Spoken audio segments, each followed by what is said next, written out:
मी मन्याला म्हणालो, अरे मन्या, अरे शरम कर शरम कर. अरे काय झालं? काय झालं? काय झालं? काय झालं? काय लाज लज्जा शरम आया काय आहे की नाही? अरे बाबा काय झालं काय सांग ना. उगाच मला काय पण बडबड करतोस. काय झालं काय? अरे काय झालं काय झालं? अरे आधी तुझ्या त्या खिडकीला पडदे लाव. येताना जाताना जिन्यावरनं चढताना उतरताना लोक तुझ्या खिडकीतून आत बघत असतात रे. आणि तू आत काय चाळी करत असतोस? काय मिठ्या मारतो? काय हातात हात घालून बसलेला असतं काय रे? काय झालं काय ते सांग ना. काय झालं काय?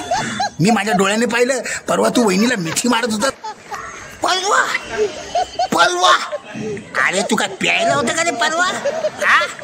अरे परवा तर मी मुंबईतच नव्हतो, कोल्हापूरला होतो.